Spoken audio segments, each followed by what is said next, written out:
Muito bem. Alguém poderia ler aí para a gente?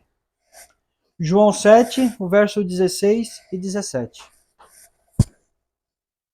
Jesus respondeu e disse: A minha doutrina não é minha, mas daquele que me enviou. Se algum homem quiser fazer a vontade dele, há de saber da doutrina se ela é de Deus ou se fala de mim mesmo. Muito bem. Veja, Jesus disse o seguinte, né? Se alguém querer saber de mim, né? Em outras palavras, querer saber se o que eu estou ensinando é certo ou é errado, você precisa ter conhecimento da doutrina, né? Como a gente vinha falando ali na escola sabatina, né? Por que que muitas vezes alguns erros, alguns comportamentos, algumas decisões na nossa igreja muitas vezes são tomadas pelo simples fato de nós não conhecermos a nossa doutrina, ou a palavra do Senhor, ou a palavra de Deus, não é mesmo? Então veja, nós vamos tratar aqui algo que nós falamos na escola sabatina. Irmãos, nós visamos muito a reforma exterior, não é mesmo? Se falou em reforma, vem o quê? A aparência. Mas pouco é falado na reforma interior. Então veja, a reforma que precisa ser feita, essa reforma ela precisa ser feita tanto interiormente como exteriormente, em todas as áreas de nossa vida. Ou ela é feita só 50%? Deus é Deus de mais ou menos? Deus ele quer fazer uma obra na sua vida, uma obra, como se diz, meia boca, meia sola, na linguagem popular? Ou ele quer fazer uma obra 100% na sua vida? O que os irmãos acham? Será que 50% para Deus é o suficiente? Então veja, irmãos, nós vamos falar aqui, não vamos falar de maneira específica somente sobre a Santa Ceia. Mas eu quero aqui chamar a atenção para um detalhe. Aqui nós vamos estar lendo aqui o nosso material, né, o Nisto Cremos, né? Não sei se alguém aqui tem esse material em casa, eu gosto de estudar esse material. Veja bem, diz assim, ó, na página 253, é o capítulo aqui que começa a Santa Ceia do Senhor. Preste atenção. Diz assim: a ceia do Senhor é uma participação nos emblemas do corpo e do sangue de Jesus, como expressão de fé nele, nosso Senhor e Salvador. Nessa experiência de comunhão, Cristo está presente para encontrar-se com o seu povo e fortalecê-lo. Participando da ceia, proclamamos alegremente a morte do Senhor até que ele volte. Jesus disse, né? Beberei essa ceia, mas a próxima vai ser quando? No céu. A preparação envolve o exame de consciência, o arrependimento e confissão. O mestre instituiu a cerimônia do lava-pés para apresentar renovada purificação, para expressar a disposição de servir um ao outro em humildade semelhante à de Cristo, para unir nossos corações em amor. O serviço da comunhão é franqueado a todos os crentes cristãos. Veja bem, aqui fez um resumo do que é a Santa Ceia para a Igreja Adventista do Sétimo Dia. Certo? E nós sabemos que o texto diz que aquele que beber indignamente bebe para sua própria condenação. Então nós vamos estudar um pouco sobre isso, não é mesmo? Eu vou fazer aqui algumas perguntas, não precisa responder, mas eu vou fazer a pergunta. Vamos lá. Uma pessoa que transgride o sábado deliberadamente pode beber da ceia? Não precisa responder. Uma pessoa que rouba pode participar da ceia? Resumidamente, uma pessoa que transgride a lei do Senhor pode participar da ceia? Preste atenção. Com relação, o material vai trazendo o seguinte: primeiramente vai tratar do lava-pés, depois vai tratar da ceia do Senhor. Diz assim, ó. Ali vocês sabem que a questão do lava-pés ali é uma questão de humildade, né? Que as pessoas ali vinham com os pés empoeirados, né? Não tinha ali, tinha talvez uma sandália e tinha toda essa questão. Depois assim, ó. A inveja que os discípulos nutriam um contra os outros enchia o coração de Cristo com amarga tristeza. Ele sabia que a contenda existente entre eles ainda tinha que ver com quem seria o maior em seu reino. A disputa por posições, o orgulho, a autoestima impediam os discípulos de se humilharem, substituindo o servo ausente e dispondo-se a lavar os pés dos companheiros.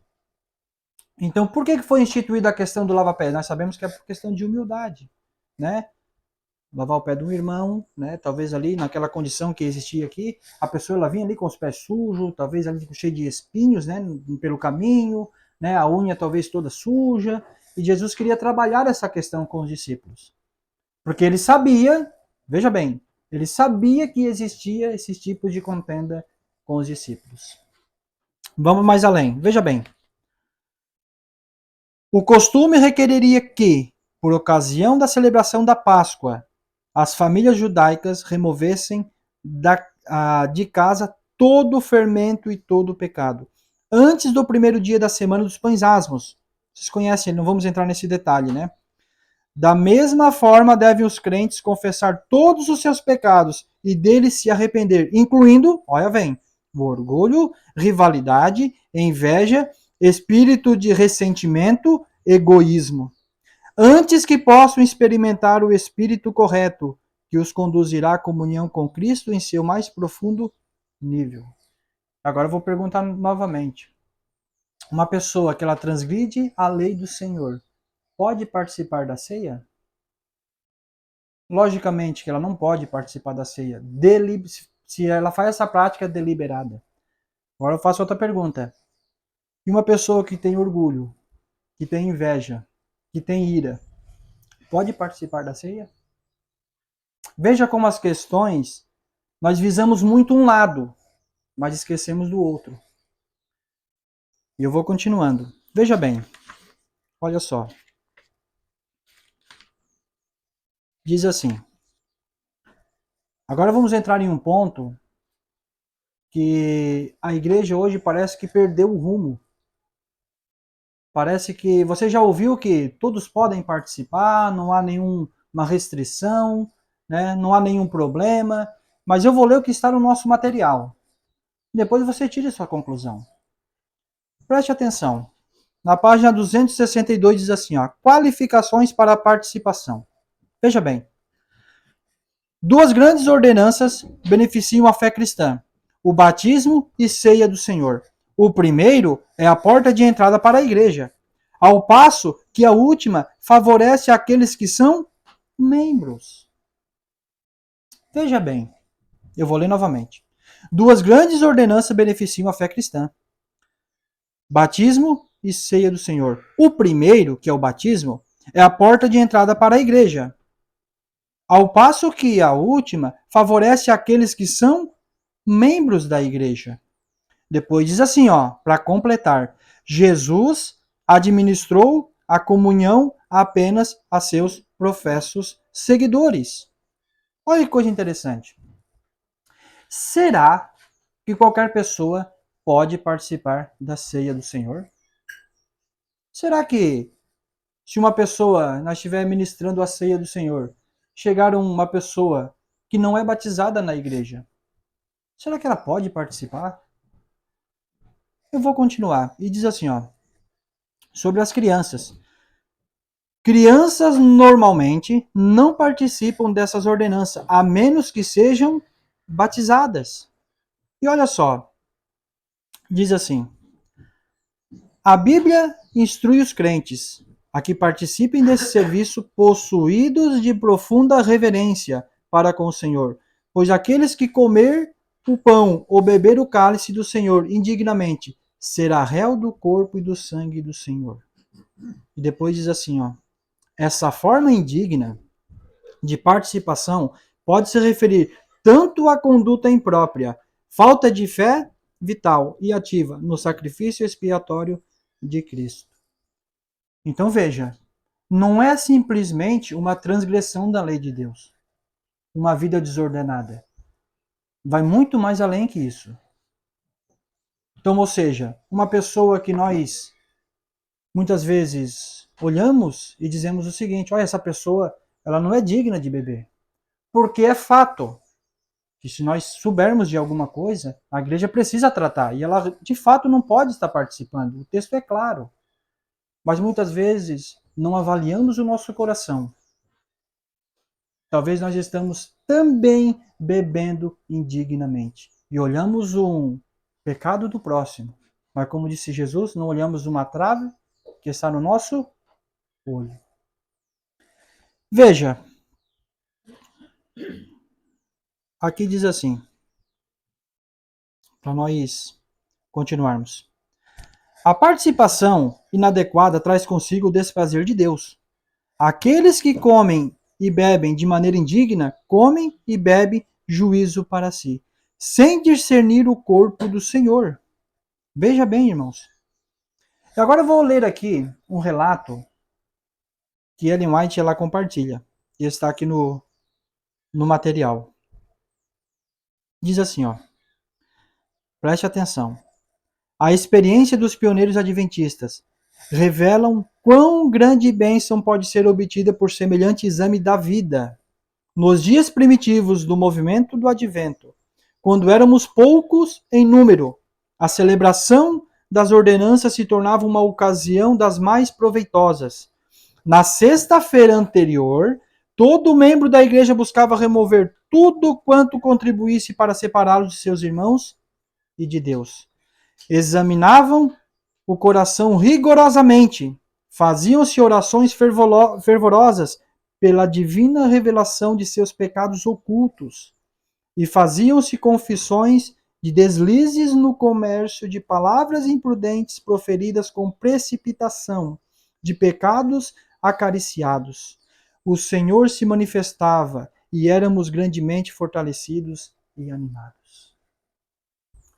Veja, eu vou fazer uma pergunta aqui. Cada um de nós que estamos aqui no ministério, nós prezamos e lutamos pela reforma da música, reforma do vestuário, reforma da alimentação e qualquer outro tipo de reforma. Louvado seja Deus por isso. Louvado seja Deus por isso. Mas eu pergunto, por que não há um avivamento? Por quê? Porque se tudo isso é o suficiente, por que não há um avivamento nos ministérios, então? Se isso é o suficiente, por que não há esse avivamento? Porque a reforma está pela metade. Está pela metade, irmãos. Veja, voltando aqui à questão da Santa Ceia. Diz assim, ó. Muitas pessoas usam, e eu vou citar aqui, o fato de não fazer exclusivismo na ceia do Senhor. Diz assim, ó. Cristo, nosso exemplo, rejeitou o exclusivismo por ocasião da ceia. Embora, presta atenção, pecados abertos excluam a pessoa da participação. 1 Coríntios 5,11. O pecado aberto exclui a pessoa de participar. Mas depois diz, o próprio Jesus estendeu o pão a Judas. Presta atenção. Exteriormente um professo seguidor, interiormente um ladrão e traidor. Veja, as pessoas usam isso e dizem, olha, o próprio Senhor estendeu o pão a Judas. Irmãos, o que exclui a pessoa de participar é tanto o interior e o exterior. Mas o pecado aberto exclui a pessoa de participar porque ela conhece do erro da pessoa, ela não vai beber indignamente. Mas o que Jesus quis tratar aqui é o seguinte, irmãos. É o seguinte, ele diz, exteriormente Judas estava certo, tudo certo, não tinha problema nenhum. Mas eu conheço o coração de Judas. ele também não era para participar. Mas como nós não conhecemos o coração, ninguém pode dizer quem é digno e quem não é, a não ser que haja um pecado aberto. É isso que o texto está tratando. Não é a questão de que todos podem participar, a não ser que há uma contradição aqui no nosso material. Daí tem que rever o material, daí já é um problema maior. Mas nós vamos continuando sobre essa questão. E abram em João capítulo 13 e o verso 10.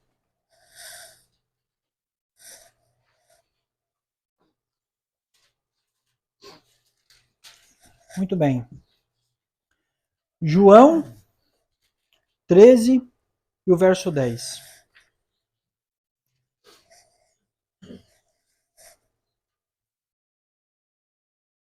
Quem achou pode ler para a gente.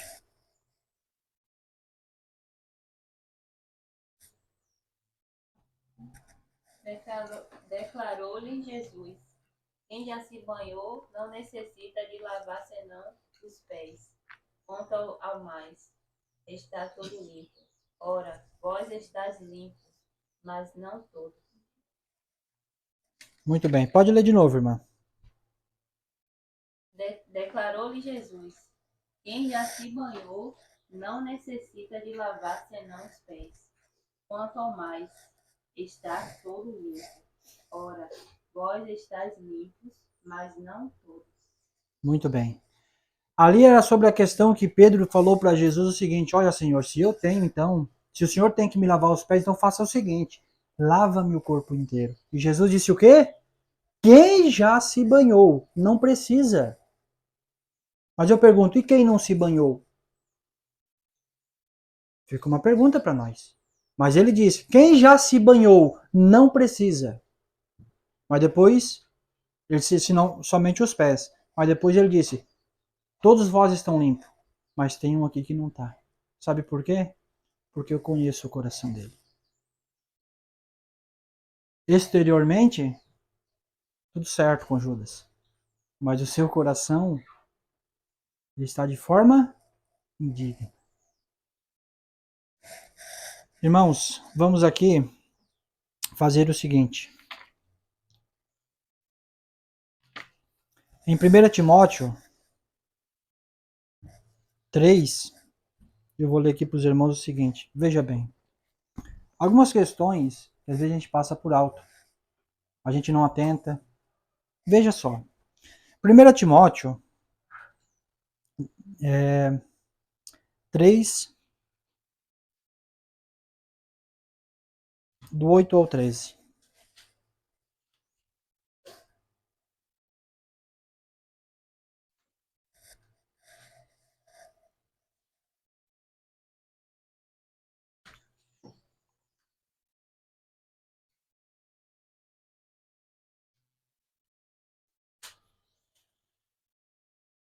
Lembrando que nós estamos trabalhando hoje aqui a questão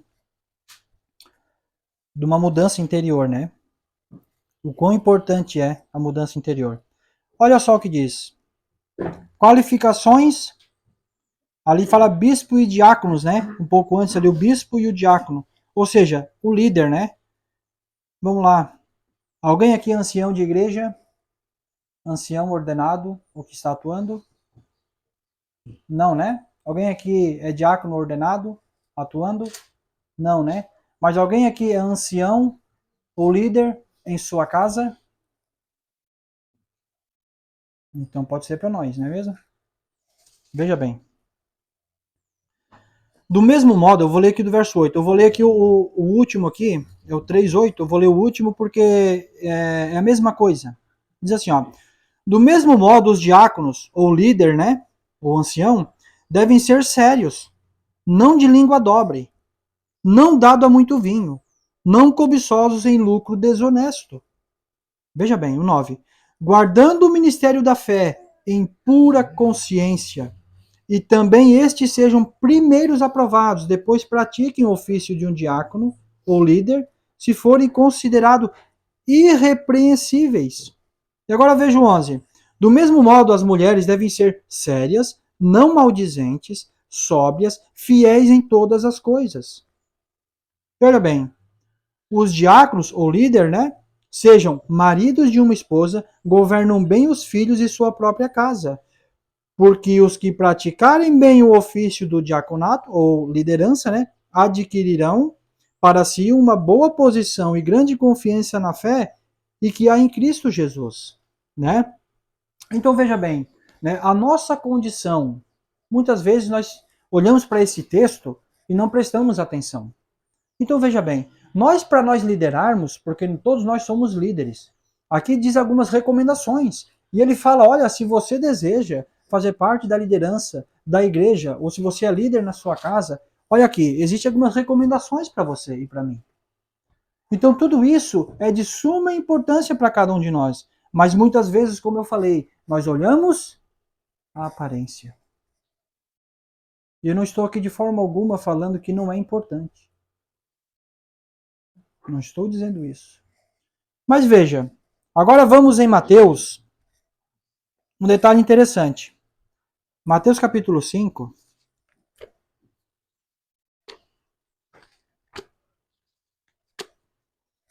Eu vou ler aqui. Já estamos quase terminando. Diz assim, ó. 5 do 23 e 24. Olha só.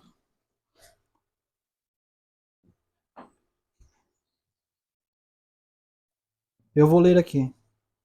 Portanto, se trouxeres a tua oferta ao altar, e ali te lembrares de que teu irmão tem alguma coisa contra ti, deixe ali diante do altar sua oferta e segue teu caminho.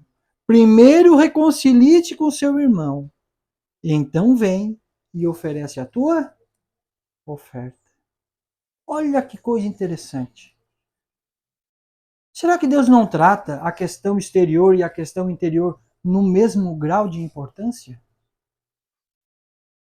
Olha o que ele diz, se você vai ofertar na igreja, se você vem me trazer a oferta, melhor dizendo, se você vai me ofertar, mas tu lembrou no caminho que você tem algum problema com o teu irmão.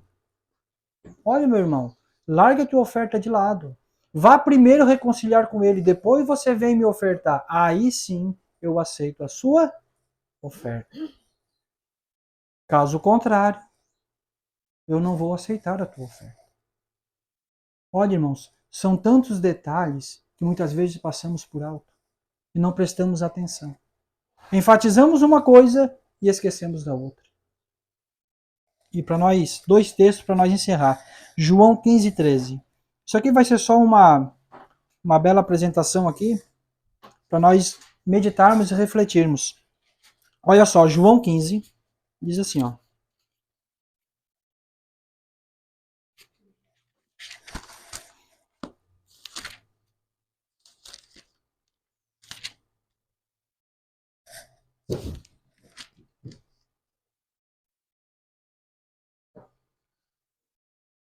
Veja bem.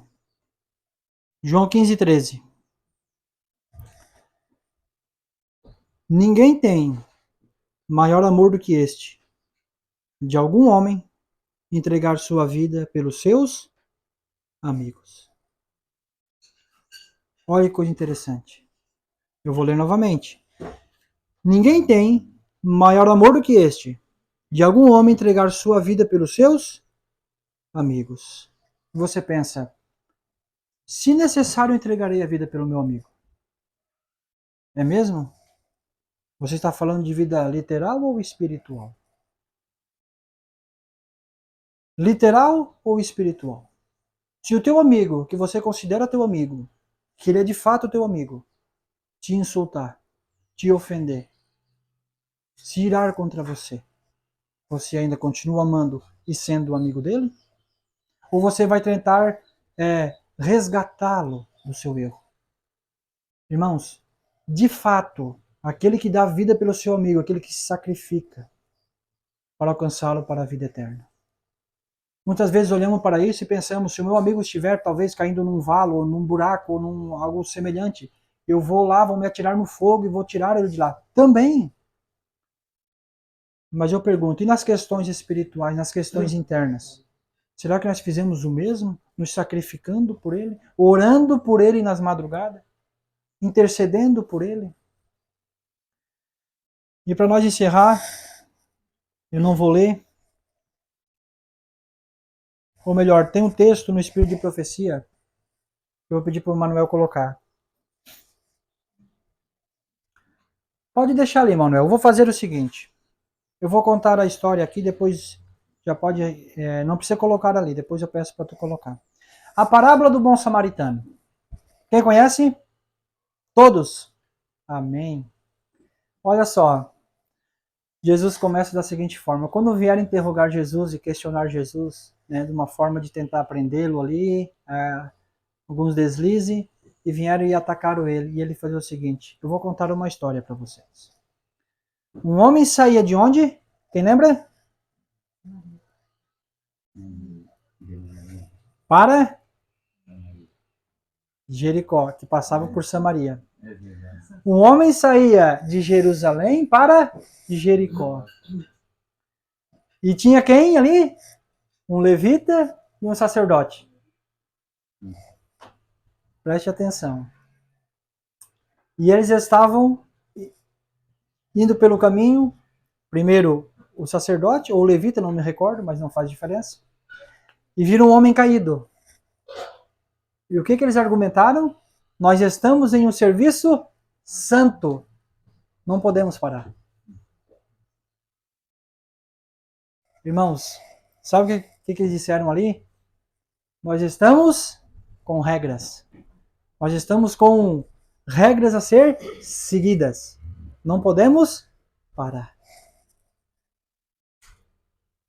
Temos compromisso. Temos horário para chegar.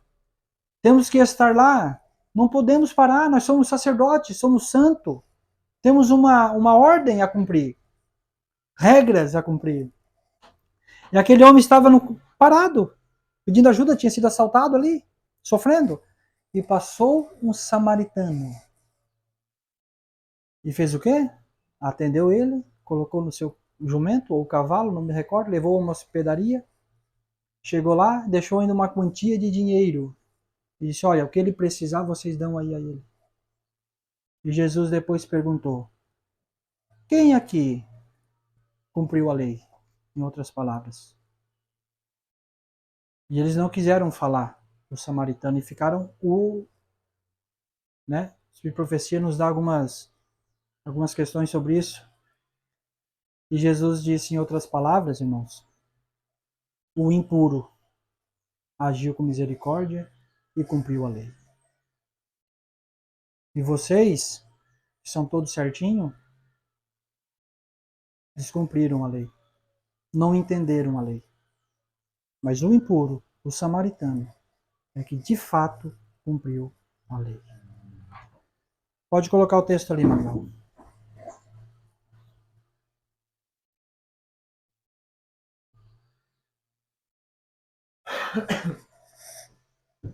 O desejar de todas as nações tem ali o capítulo Bom Samaritano.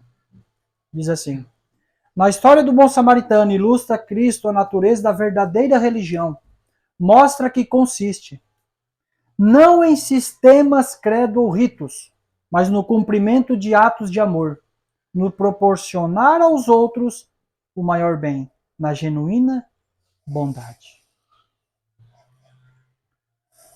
Eu vou ler de novo. A história do bom samaritano ilustra Cristo, a natureza da verdadeira religião. Mostra que consiste não em sistemas, credos ou ritos, mas no cumprimento de atos de amor, no proporcionar aos outros o maior bem, na genuína bondade. Eu quero terminar da seguinte forma. A reforma exterior precisa ser feita. Devemos sim ter cuidado com música, vestuário, alimentação, organização. Mas se não houver uma reforma no interior, de nada adianta. E volto a falar da questão da ceia do Senhor. Olhamos para o exterior, mas não olhamos para o nosso interior. Talvez nós estamos indignos de beber tanto quanto um transgressor da lei. Irmãos, que fique para nós essa meditação, nós possamos refletir. A reforma ainda não acabou. Louvado seja Deus por essa mensagem que ela primeiramente falou comigo. Espero que os irmãos possam refletir também nessas passagens